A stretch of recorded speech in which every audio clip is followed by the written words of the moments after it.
Good morning and welcome to PrepperCon Radio. This is, as usual, Scott and Shane, the prepared guy. How you doing, buddy? I'm a little discouraged this morning. I think I'll just jump right in and just say it. A little discouraged this morning. What? Why? Well, talking to a friend yesterday, and I, of course, invited him to PrepperCon, which is next weekend.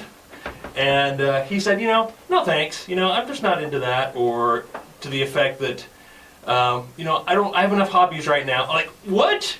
This is not a hobby. This is a lifestyle. And if you're not intense, if you can't tell, I'm intense.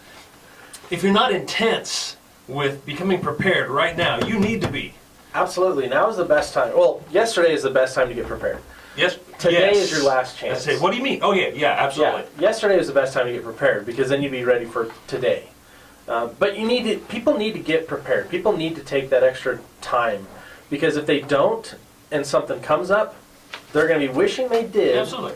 While they're in panic mode, not being able to take care of their kids, their family, what's going on. Yeah, people ask me all the time, so when is this dollar collapse going to happen? Or when is this, EMP, when is it going to happen? And I just say, tomorrow. It's going to happen tomorrow. I'm like, what? Well, that's the attitude I take, the approach I take, is just understand that this could very well happen tomorrow, and if you're not prepared today, you won't be prepared tomorrow. Absolutely, and there's a lot of people that like to have their heads stuck in the sand, so to speak, when it comes to preparedness, because it scares people. It's difficult. PrepperCon, our focus is not to scare people, but to help people have hope.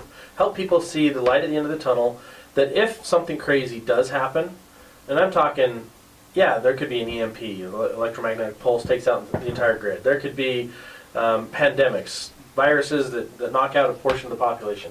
But I'm talking everyday preparedness. If you get stranded in the middle of nowhere, that's a major disaster. It could very well be. If you lose your job, that's a major disaster. Mm-hmm. But even more so, if you're not taking steps to hedge against that, to prepare for those, you're actually putting yourself in that bad situation so that when that does happen, because it's very likely to happen to everybody, it's your own fault. And there's no one responsible for yourself, or there should be no one responsible for yourself other than just you and your family. Exactly. We've got an exciting show today. As you guys know, PrepperCon's coming up next Friday, April 15th and 16th. KSL now has a promo code. If you want to buy tickets discounted, you save $2 extra. Right now they're discounted online, but you can save $2 extra at checkout per ticket. KTALK, KTALK is the promo code. KTALK. No hyphen in there. Right? No hyphen. KTALK. So it's just KTALK, one word. Save $2. Save $2. Get your tickets now. Awesome opportunity. You're not going to be able to save this much money when you go to the ticket booth at the event. Tickets are going to be $15. If you do it online, you can get it down to about $11. Cool. That's huge. So so we're doing a quick little build on my Toyota 4Runner. We're calling it the 4Runner Evader. It's going to get decked out and all kinds of fun stuff. But just got my logos on the vehicle. Hopefully you've seen me driving around. If you have, wave, say hi. And the sign guys in Orem are the ones who put the logos on my vehicle. This thing looks just awesome. You can check it out on our Facebook pages. And the sign guys have been around for 55 years. Just going to plug them real quick here because they've been absolutely awesome. We've been trying to work with other sign guys for our vehicles, and they were super responsive.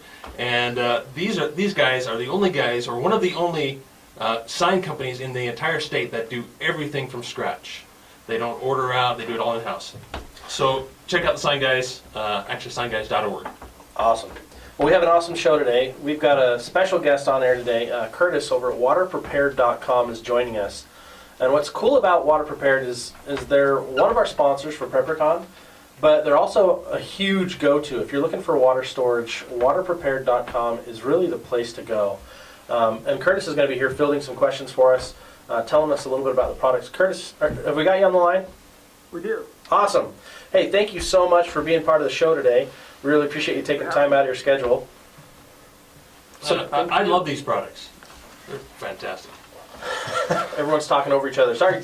Curtis, tell us a little bit about Water Prepared. Sure. We are a water tank manufacturing company, but we really specialize in all things water preparedness because that's the number one ingredient you should have in a food storage plan. It's the number one thing that you need in an emergency plan is water. So you can go about 3 to 4 minutes without air, 3 to 4 days without water, 3 to 4 weeks without food. So some of the top priority in any emergency or disaster situation is water. So we kind of specialize in the whole gamut, whether it's grab-and-go solutions for 72-hour kits to the long-term survival, or whether you're locked up in your home. So we manufacture a 160-gallon water storage tank. It's stackable, so you can stack them too high, so you get 320 gallons of water in just a small footprint on the ground. You're not taking up your whole garage or your whole cold storage room. Are you talking about me? Is that what you do? Your whole garage is filled Yeah, with barrels? exactly. I've got these totes in my garage because I got nowhere else to put them. They don't fit inside. I can't get them in the basement. I don't want them outside. That's why I really love your product. It's certainly a space saver, but there's a lot more than just space saving with the water tanks. I mean, there is the convenience of the brass spigots that you can hook a hose onto, so it makes it easy to drain and rotate the water. But it's also the quality of the product that we make, knowing that this is specifically designed for emergency preparedness, specifically designed to keep the water safer and drinkable longer than other containers that may be out there. So it's really about the quality of the products, because it's an insurance plan. You don't want to buy an insurance policy that if you ever needed to use are going to deny the claim, right? So the water, when you need it most, you need to have the confidence that it's going to be safe, it's going to be drinkable, and it's not going to cause illness, which would just expedite the demise of somebody in an emergency situation. Yeah, absolutely. Now, what are your recommendations on how long you should store your water, how often you should rotate it? Sure. That's a great question. So that's probably the number one overlooked thing in storing water. Water itself never goes bad. It never goes stale. If it was 100% sterile, it would have an indefinite shelf life. It doesn't go bad. What goes bad is what's in your water. And we can't get the water so pure without medical devices and in a lab with sealing it and things like that. We can't get the water that pure that anyone can have the confidence to let their water sit there for a long time. Okay. So it's recommended by most organizations, Red Cross, FEMA, that it's every 6 to 12 months you should rotate the water. We have a little bit different theories on that based on some studies we've done and researchers we've chatted with. It really depends on what you're treating the water with. Now, if you're using a chlorine-based product, a lot of people just use bleach, which can make the water safe. It also adds a lot of unwanted things and detergents in your water. But if it's a chlorine-based treatment, then you'll need to rotate the water every 12 months, because chlorine, the way it works is it goes into the water and it tries to disinfect. It tries to kill anything that may be in there already, but immediately begins to dissipate. Now, is there enough chlorine in your city water to allow it to store for 12 months?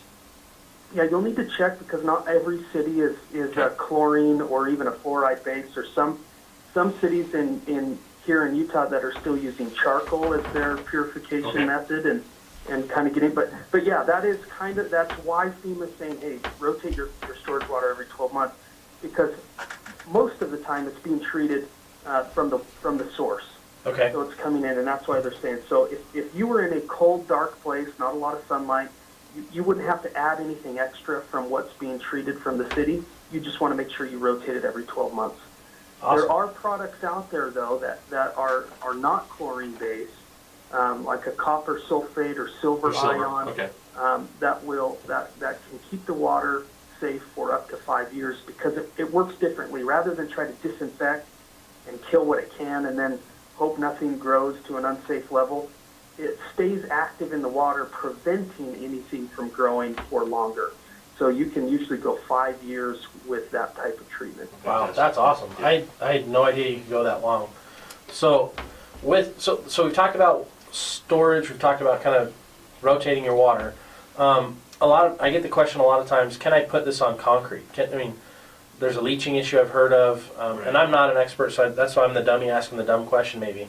But tell me... No, that's not a dumb question. That's actually the most common question. And I'll be teaching a couple of classes next weekend at PrepperCon where we're going to go into depth on some of these questions like this.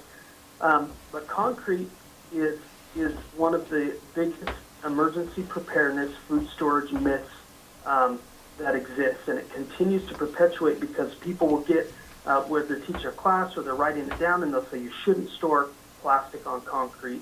You shouldn't do that. And nobody cites any scientific research. They only quote the guy that they heard before say it. So it kind of perpetuates that way. It comes from concrete many years ago had a lot of lye content, which is toxic, highly toxic. And that had high contents, and so even in grain silos, they couldn't put any of the grain directly on the concrete. Also, it perpetuated because of moisture in the concrete, and it could ruin things. And depending on the material it was made out of, that moisture would cause rust on cans, and so it just became practice that you would never store your food or your water or your containers directly on the concrete. That's since changed. The content is not high like that, and so depending on what type of material the container is made out of, we actually recommend that you store it directly on the concrete. Woohoo! because water weighs over 8 pounds a gallon, and when you're even a 55-gallon drum, let alone our 160 gallons that you stack too high, that weighs 2,800 pounds. So you want to make sure that's on a really flat, solid surface, not on a pallet. Resin has it's in the plastic world, it's called creep. Resin tends to settle over time, and if you're on a pallet that has spaces between the boards, that resin eventually is going to kind of mold to that. Creep, kind of mold to that pallet, which makes it unstable and more likely to tip over in an earthquake or even just every day, just becomes unstable and tips over. Now, I see you have metal bases available as well for your... We do have steel bases that you could put those on, and what that does is it raises up 4 inches, makes it easier to drain the water from the bottom spigot, but not necessary. A solid flat surface, and the concrete's fine because our tanks are made from what's called a high-density polyethylene, an HDPE, or a number 2 on the recycle. The recycle numbers, Okay. Wow, this is awesome. So you're going to be doing classes for us at PrepperCon, which I love, and want to thank you guys for that. So people can come, they can ask these same questions, spend some time with you. You're also going to be on our main aisle, which I think is great because people need to...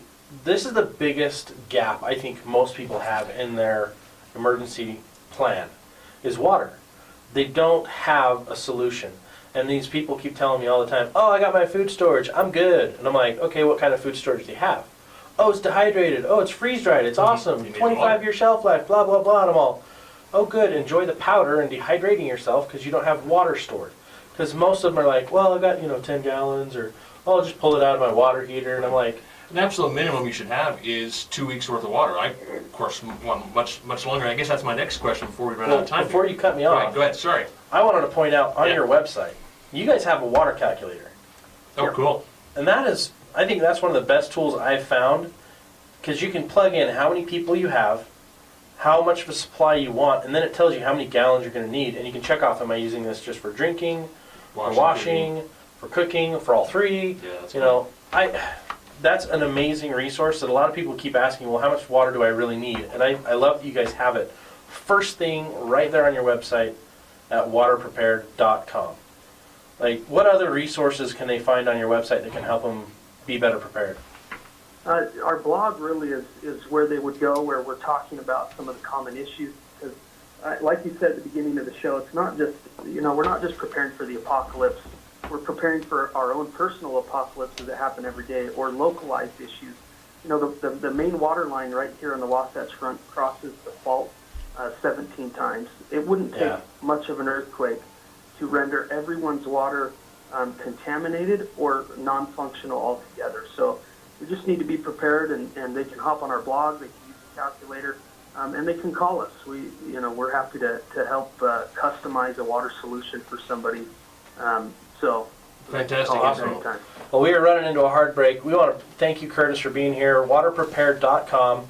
Come to PrepperCon, meet Curtis, meet their whole team, learn the real truths about water, and we'll be right back after this break. Thanks so much. Thank you. Welcome back to PrepperCon Radio. We had a wonderful segment, last segment, waterprepared.com. Come check them out at PrepperCon. They've got a few classes. We've also got LifeStraw. Yes, LifeStraw is one of our sponsors again this year. and we're going to be giving away, I think, at least a dozen of these life straws at the expo. So when you buy a ticket, you get the chance to win a life straw. So check out lifestraw.com. They have more than just the life straw. They have some awesome products. You really need to check them out. I love their stuff, and we're going to be talking about it more in the future broadcast here. Absolutely, we're going to be giving those away. I carry one in my bug out bag. It's one you can always have with you. You can always have it with you. Yeah, and the coolest thing about Life Straw, besides the filtration, besides that it's going to keep you alive, for every straw you buy, they actually give a filter to a family in a third world country that needs clean, fresh water. Through April 22nd, that's one of their programs. And it's huge. It's awesome. So please support them. Make sure you get out to PrepperCon. We've got another fun guest on today. Today's like the day of cool guests. Yes. IFA is one of our sponsors. And if you don't know who IFA is, you're crazy. And you need to learn so that we can be best friends. I love IFA. I'm over there all the time because my brother-in-law, where I live, until I can finally move into the house that I bought, that I'm renovating, that's taking way, way too long. So what did you do, Scott? We've got chickens and rabbits and all kinds of fun stuff, and we're always at IFA getting the stuff we need. So I'm going to bring on Kent. Kent is from IFA. Kent, are you on the line? Let me try that again. Kent, are you on the line? I am. Oh, there we go. So I have to learn to push the right button. I've got to push the right button, and sometimes I just can't seem to figure that out. What's going on? It's simple math. Push one button, and that just doesn't add up to me. Thank you, Kent, for being on with us. We appreciate you and IFA for being part of PrepperCon this year. Tell us a little about IFA and what IFA is for those who aren't as familiar with it as Shane and I are. Well, IFA is one of Utah's farmers co-ops. Well, I think probably our only farmers co-op in Utah, but we've been around since 1923. We're probably the longest surviving farmers co-op in the country. And farmers co-ops means we focus on helping farmers. But in the process of that, we like to help homeowners and anybody that loves to raise things. So whether it's animals or food, plants, flowers, anything that you want to raise, bees. Bees. We're excited about bees. Oh, I'm talking about bees. Shane's geeking out about bees. Well, I love, before we jump into bees and mess up the hive here, so to speak, my brother-in-law and I, we get all of our stuff for, like we've got rabbits, we've got chickens, everything we need for them, we take care of at IFA. He even gets his dog food over there, but you guys have stuff for anyone that's into equestrians, like horse stuff. You guys pretty much have a little bit of everything. I like to take my kids in there just to go see the poults and the baby chicks and the baby ducks and all that. That's just, they like that. Yeah, IFA is really a supermarket for animals. Yeah. Whether they're little animals or big animals, or ones that you want to keep at home, or ones that you want to use to make a living, or things that you want to use to feed the world. Absolutely. Well, we love, and you guys offer quite a bit of education at IFA as well, helping people understand how to do what they're wanting to do. Is that right? Right. You know, we really want to help people be successful in what they're trying to accomplish, and so we focus hard on having people that can answer questions correctly and give good help that helps people be successful. Awesome. Yeah, when we first started off with, we started off with 5 chickens, and we were totally excited, and we built this coop, and we got all the materials for the coop, all the mesh we got over at IFA. Most of the wood we actually had in the garage already from other crazy projects, but within, man, it was horrible. Before we'd even finished the coop, we had the chickens in this bigger, like this big pen cage type thing, and we had a raccoon. Well, we didn't know it was a raccoon. Come and it killed 3 of them, and took the heads and took off. And we're like, what the heck? All of our, like 3 of our chickens got decapitated. Did you know, Scott, that they sell raccoon traps at IFA? Well, that's where I'm leading to. Is we went to the IFA in Bountiful. Well, it's West Bountiful, I guess. And we're like, okay, what do we do? All of our chickens are headless now and dead. Well, except for 2. And the lady over there was super helpful. She's like, oh, you've probably got a raccoon. That sounds like a raccoon. She's like, you're going to need one of these traps. And so she gave us, we bought it. We bought a trap. She told us how to set it up. She told us what to put in the trap. And within 3 days, we'd caught the raccoon. And I'm like, victory! And I'm like, I'm going to make a hat. And my brother-in-law was like, no, we're going to let them loose in the wild. And I'm like, no, you're just perpetuating the problem. Yeah, there's plenty of raccoons out there, right? But, I mean, you guys pretty much have a solution for anything that anyone's trying to do, whether it's farming or like an urban homestead, is what it sounds like. Right. We really try to help people grow the things they love. Yeah, especially gardening. I know that you've got everything there. Whether you have a small garden or you've got a full-on, if you're a farmer, like you say. Right. You know, IFA is very diversified. We have probably I don't know if it's the biggest, but we produce a lot of our own feed. We're producing and we're formulating. Okay. We have doctors on staff. We have nutritionists on staff. I mean, we're making feed for your animals that is as healthy as it could possibly be. I didn't realize that. And I love that it's local. It's locally sourced. It's locally provided. I mean, that's the thing that, I've got allergies like crazy. And as I eat and take more local stuff, those allergies become less of a problem. And it's the same thing with animals. The more local stuff you can get, the better they're going to survive for the local environment, right? That's true. Absolutely. And local helps all of us. It helps money stay in our community. It helps with jobs in our community. We're helping farmers. We're buying their crops. We're making feed for their animals. We're making feed for your animals. We're focused on growing in Utah. Absolutely. We love it. I love IFA. I can't say enough good things about you guys. Tell us, Shane's just chomping at the bit over here. He's geeking out about bees. Tell us a little bit about what IFA does, specifically with bees. I'll let you kind of take over from there. Well, we do provide complete Hey, thanks for calling. Can you talk? This is Scott. all the things that you need to raise bees, all of the nutrition, all of the items. Yeah, absolutely. Do you want to stay on line and ask them yourself, or do you want me to just ask them? Anything we can do to prevent colony collapse. Cool, I'll do that. We're trying to help Thank you. be successful with that. We also will, once a year, provide bees to customers. That was going to be my next question. You actually do have that you can go there and buy the bee colonies. Right. We take orders for bees January, February, March, and then we deliver bees in April. So, we're just getting ready to start delivering bees the weekend after next. So. Oh, wow. That's awesome. So, weekend after next. So, right after PrepperCon, you'll be delivering bees to everybody. Right during PrepperCon. Oh, right during Oh, that's right, the weekend. Wow. So, you guys are going to be super busy. Busy little bees.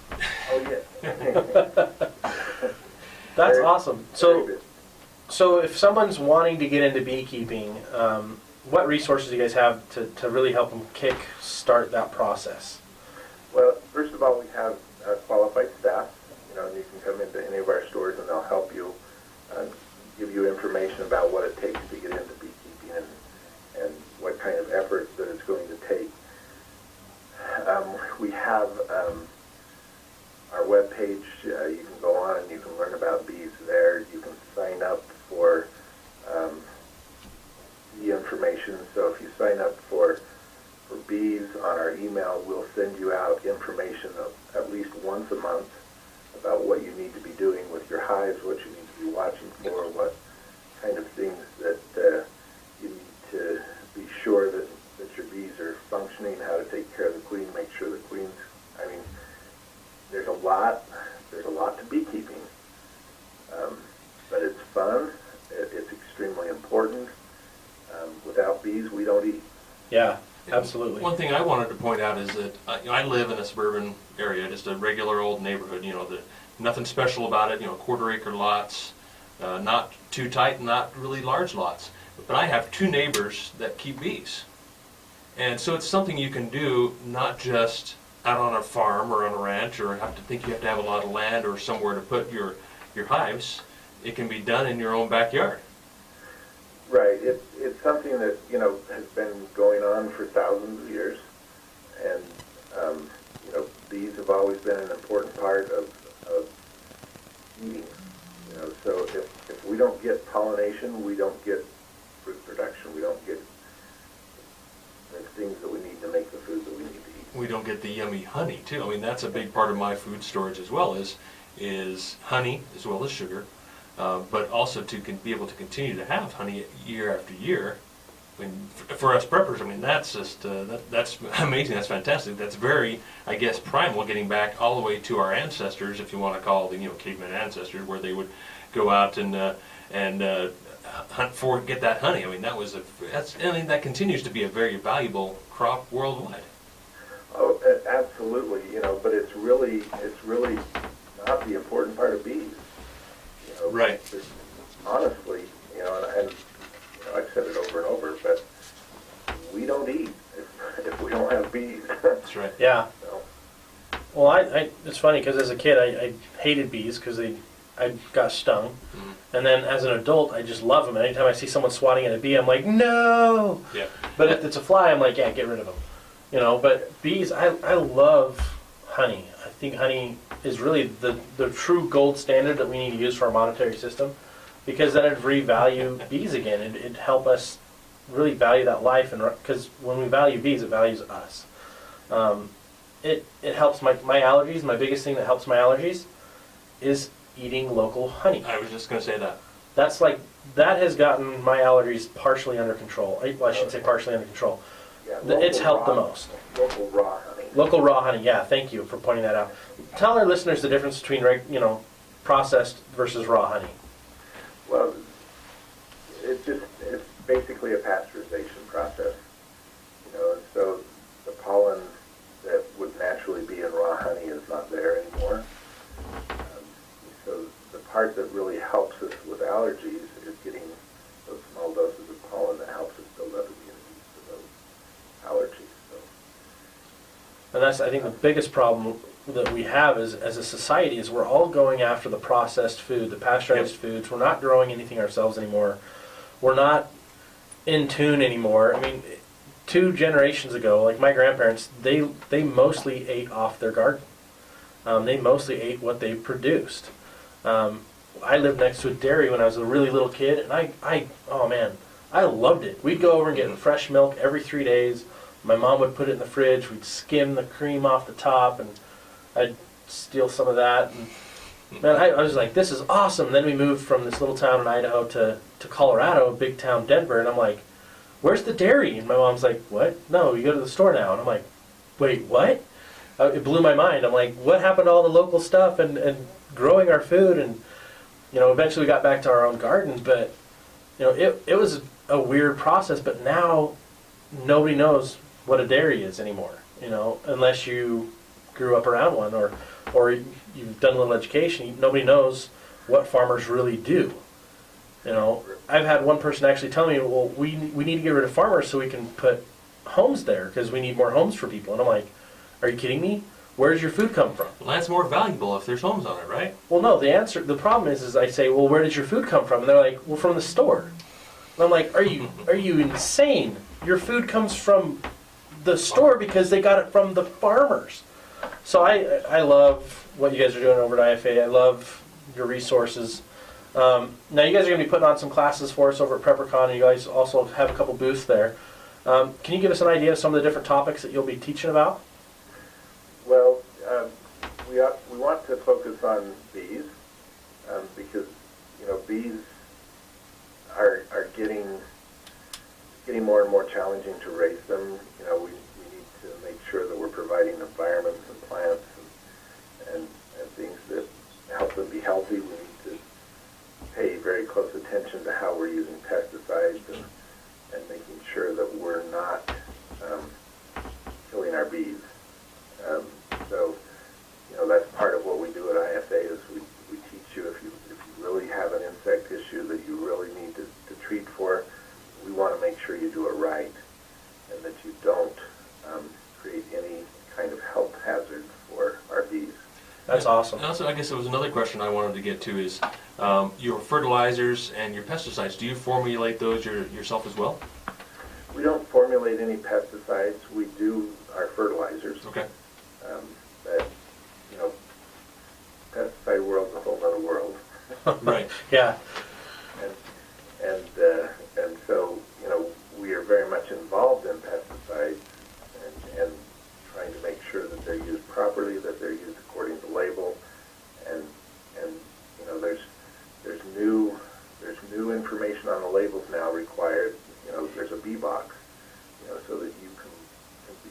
careful about making sure you're not doing anything that's going to damage our bee population.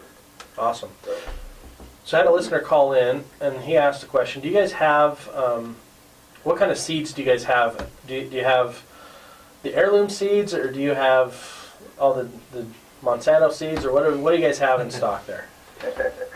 Well, we stock a lot of different varieties of seeds, and we have selections of organic seeds, we have a selection of heirloom seeds, we have a selection of GMO-free seeds, and the reality is that most of the seed that we sell is going to be GMO-free because the vegetable market isn't really being affected by Monsanto. Now, are most of these seeds going to be appropriate for Utah? Because I know if I go to the big box stores, I don't know which is the right seed to pick for where we live in our soils. Right. We stock Mountain Valley seeds. Okay. Mountain Valley Seeds is a local company. Nice. Awesome. It was started up in Logan by a gentleman that was working for Utah State and working with Dr. Hampson, who was the greatest vegetable professor, teacher, tester, educator about getting the right varieties for the right climate, for the right places. Excellent. Awesome. Well, hey, Kent, we want to thank you for being on with us today. We're actually running into our commercial break. Listeners, if you want to check out more information, the website is IFA, as in International Farmers Association, right? Intermountain. Intermountain, yeah. Intermountain, yeah.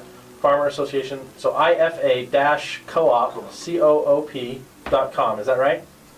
Correct, or you can do ifacountrystores.com. Oh, there you go. Even easier. IFACountryStores.com. Check it out, guys. And also get your tickets to PrepperCon. Come see these classes. Thanks, Kent. Thank you. Welcome to the dance club we call PrepperCon. We've had a fun show today. We're excited. We have one of our show sponsors and sponsors for PrepperCon, Skip from Utah Safe Haven. Skip, thanks for coming in today. Thanks for being with us, and thanks for being part of PrepperCon. We wouldn't have any other way. We really enjoyed PrepperCon last year. In fact, it kind of led to the birth of Utah Safe Haven. So, by all means, we're going to do whatever we can to support PrepperCon and K-Talk 630 and PrepperCon Radio. So Absolutely. We love you guys. So tell us, for the listeners who are just tuning in or that aren't as familiar, haven't heard your commercials, Utah Safe Haven is land ideally for people who want to prep. correct. And it's, well, you tell. You know better than I do. We're a little bit unique in that we offer a product that you can't take home with you, that you can't have delivered. You have to go to it. We've been selling land in between Strawberry and Starvation reservoirs for the better part of 25 years. In fact, over 25 years. Our parent company has, not Safe Haven. We attended PrepperCon last year, kind of talked the parent company into going. They weren't really sure about it, and I finally looked at them and said, hey, probably 80 to 90% of your customers are preppers. They just don't want to admit it. Yep. And then they started asking, and I pointed out ways that they could identify a prepper. When somebody walks in with a Second Amendment shirt on, okay, they're a prepper. Absolutely. We can do the whole Jeff Foxworthy thing. Yeah, you must be a prepper. So that led directly to the birth of Utah Safe Haven, that we market directly to preppers, and we talk about bug out places and retreats, and we also talk about recreational properties and overnight camping spots and future cabin sites and things like that. But as I said, most of our customers are preppers, so they're looking for that bug out spot. They don't quite know where to go, and Yep. so we step a little bit further beyond that once we get you to the land, because it all starts with the land. Then a lot of people will turn around and say, hey, now what? So we say, okay, let's talk to you about food supply, water supply. Let's talk about security. Let's talk about Shelter. Shelter, Yep. yes. So UtahSafeHaven.com is not only just for land, it's a blog, right? You're talking about prepping, you're talking about shelter, you're talking about all kinds of cool stuff. Yeah, it's not necessarily something that we will do for you, but we have the Right. resources and the partners that will do it. We do sell shelter, that I can put you into a small cabin really rapidly, okay, through one of our partners, and then build it out into a tiny home, tiny cabin, and have a lot of fun doing it. I'm doing one this year, as a matter of fact. That's So- awesome. We'll have to come out and see that. No, you're not. Oh, sorry. I guess we're We'll not. have to go out somewhere No, else I get and see that. I something understand else. At least No. you can say maybe, okay, I'm over there. No, and he you won't. lie to us. I'm in Utah. Okay, good That's enough. that's all we need. Good And enough. that's the thing I love about Utah Safe Haven is you guys do your own in-house financing, right, through We Mountain West do. Ranches. So if I want to get land, I don't have to go through a credit check, a background check, let anybody else know outside of Safe Haven that I'm getting this land. Exactly. And It's, so it's more secure that way, in my opinion. yeah, it's owner financing. Everyone qualifies. We don't go through credit checks, as you say. We never Okay, report the what's your credit. name? So, it's really easy to get into a piece of land. And for someone's peace of mind, when I go out, and obviously Scott and I are realtors, so we're always looking up land and the owners and trying to talk to people and find out who they are. When you sell to them directly, you don't necessarily record in their name, and so their name's not shown on any particular Well, not database. necessarily, okay, Yeah. we are very flexible with working with down payment, so, if it takes some time to get the down payment together, that's fine. Okay, so the land stays in our name. But we do eventually record the Okay. land, and it does go in the person's name, but then you have to be, if you're looking for someone, you have to be cognizant of the county websites and, Right. checking all the plats and all that kind of thing. you So I know. know a lot of preppers, want to stay dark, want to stay gray, Not even on their and keep website. their names off any records, and so I just kind of brought that out that there's some ways to do that to be a little more discreet that way. Yeah, there are some ways to do that, and we can kind of help with that, nothing illegal, of course. Right. No, absolutely. But, there are different ways to do it in a trust or, a wholly owned corporation situation. Trust is the way things to like do it. that, Absolutely. Another aspect that a lot of people don't recognize or realize, but us as Scott and I as land people and yourself, is that if you want to buy a piece of property, it can be difficult to just go to the bank and get a loan for it because typically they want 50 to even 60% down cash, and they'll finance the rest of the raw land. Right. Even if it's an improved vacant building lot that has the utilities, they're still going to want a big chunk of cash down. And That's where exactly you guys right. really fit in and meet that niche, because we all want land. We all want to put our money into something that's valuable rather than just stick at the bank and let that grow and let that appreciate.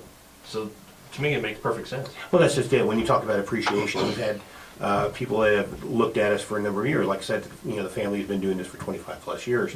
And 2 years ago, they said, they looked at us and on the website and through KSL and things like that, and they come back and said, well, should have bought it 2 years ago. I said, yeah, land is only going up. They're not making any more of it. Nope. It's becoming more and more scarce. We have lots of land. In fact, I was rushing to get down here because this morning we just, our acquisition team came in and said, okay, what about this, and this? I got all excited looking at it because we have new lots coming on all the time. Our inventory changes weekly. And so we have lots in subdivisions where you have neighbors. We have remote properties that you will never see a human being on. Yeah. It does have some pretty big elk and deer on it, but that's beside the point. And I'm kind of the mind that it does take a community. You want to be in a community of like-minded individuals if possible, or at least have neighbors around that. When you fall off the roof, when you're trying to roof it yourself and you have no experience, and I don't want to even talk about that story, but that if you do need help, you can get help. It's close enough, but far enough away. Yes. Absolutely. Yes. I love Shane and I talk about this all the time. I love the idea of prepper communities, like-minded individuals. And with PrepperCon, our whole focus is to help communities, whether they're prepper or non, become more community-driven, focused on preparedness, focused on emergency response, so that they can take care of themselves when something happens. But I mean, shoot, if I'm going to bug out, I don't want to bug out to a place I'm not familiar with, to a place where I don't know anybody else. And I love that right away, if I'm looking at properties that you guys have, it's almost like I'm pre-screening my neighbors through you. Because you know what preppers want and what they're looking for, and I know, hey, sweet, I'm going to be around other people within, a little hiking area maybe to get to another place, but it's other people who I know that are going to be in the same mindset. Exactly. And the whole concept behind Utah Safe Haven is that we do market to preppers, and you may not know this person, and it's not going to be a prepper community per se, Right. but they're all like-minded. They're pretty independent. And that's the reason they want to come out there. So we have people that come out and they just want a permanent place to park their RV. So the campgrounds fill up really fast. So I've got campsites. We got other people that come out. They want to be in a subdivision. They want to have basically city utilities. I've got lots that do that. Right. We've got other people that come out and they want to take 5 acres of sagebrush, scrape it off, and turn it into a farm. Okay, we sell a lot of properties like that. Okay, I've got others, like I said, really remote. The nearest neighbor has a concrete blockhouse built there. Yeah. So That's kind of what I'm looking for. I like concrete. I love the options that you have. For most preppers, they're not sure entirely what they're wanting until they go out and look at a few options. And there's some of us that really know exactly what we're looking for. And that's what I love about Utah Safe Haven is you guys have that conversation. You take the time to really understand what they're looking for, and then show them the best options that fit for them. When it comes to the whole process of actually acquiring that land, obviously we go out and look at it. You guys show us the options, and then the finance process inside. It's pretty quick. I love that it's not recorded right away until it's paid off. How long does that process usually take for you guys? Well, it's not. We record when you finish with your down payment. Oh, that's right, down payment. Okay. The nice thing about our company is the minute you come out and sign that paper, let's say you come out and say, okay, I'll give you $500 to take it off the market. Wonderful. It's going to take me 45 days to get the rest of my down payment together, whatever that down payment is that we agreed on. Okay. That's fine. As soon as you pay that $500 and you sign the paper, that property is yours as far as we're concerned. Okay, it's not recorded in your name, okay, but it's yours. If you want to start building on it 20 minutes later, that's fine with us. Okay? We don't have any restrictions on it, okay? It's yours to do with as you wish. The process we go through is we kind of recommend that you spend some time on our website, find 2 or 3 properties that look good to you, give me a call, we'll make an appointment. We'll come out, we'll show you the property, we'll point out the corners, we'll point out the boundaries, typically stand back and let you walk it. Awesome. Okay, the land will speak to you. Okay, you'll know when it's the right spot. Absolutely. Well, I love that. Thank you so much. And for people that want to come talk to Skip, I want to talk to the Utah Safe Haven team, PrepperCon next week, April 15th and 16th. When you walk in, you're going to walk in, you'll see a really cool display as you walk through. I'm not going to give you too much sneak peek on that. Right. Really cool. But then you'll walk right into Utah Safe Haven's booth. They're one of the first ones, the big one on the right corner. It's going to be fun. They've got a 4-booth block there. You can bug Skip all day long, as long as you're buying stuff from him. Right? I saw you won an award for your... We did. We won an award for our small booth. Okay, your small booth. And so this is going to be our big booth, and it's going to be even more impressive. Awesome. Well, we're excited. We're gonna have Skip and his team there. K-Talk is going to be broadcasting from PrepperCon, so you'll get to hear more from Skip on the radio as well if you can't make it out to the event. But please come, please interact. That's the best thing about PrepperCon, about our radio station. Our goal is to interact, help people find what they're looking for, help people get the right resources. And that's why we have Skip on today, is he's a resource. He is the guy when it comes to invisible land. When you're looking for the right thing for you as a prepper, or if you're looking for recreational, I love that you've got campsites. I love that you've got so many different options. This is the place to check out. The website, what is it, Skip? It is utahsafehaven.com, or you call me directly at 435-315-8346. Awesome. So make sure you guys give Skip a call if you're looking at land. If you're not sure where to start, check out utahsafehaven.com, and then give Skip a call once you've had a chance to look at some of those opportunities there.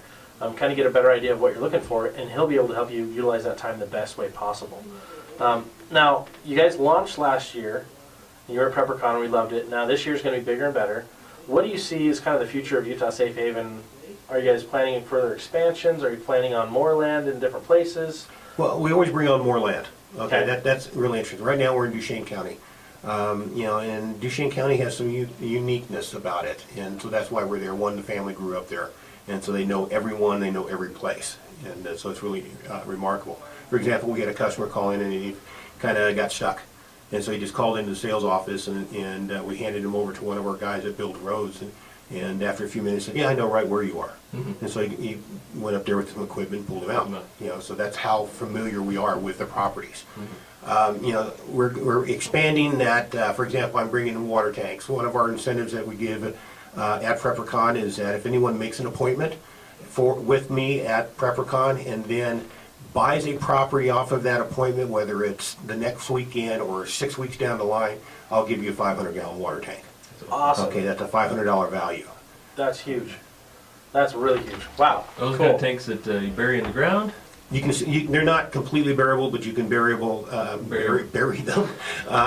We got a new up to a word. certain level. Yeah, buriable, is that a We're word? gonna- Absolutely, that's a word. Let's coin that. It is now. So you can get a variable, partially variable, 500-gallon tank. Mhm. That's awesome. So when you're looking to get land, make sure you guys are checking out Utah Safe Haven first. We're running out of time, so we want to kind of recap today's guests. We had waterprepared.com first. They talked about water storage, 160-gallon tanks, great things for your home.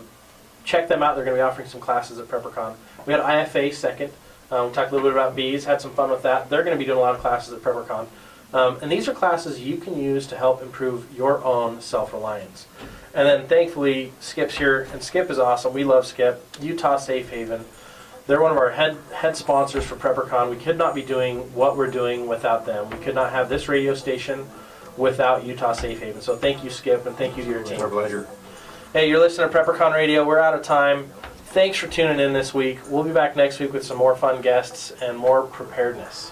Catch you next week. Till then, keep on prepping.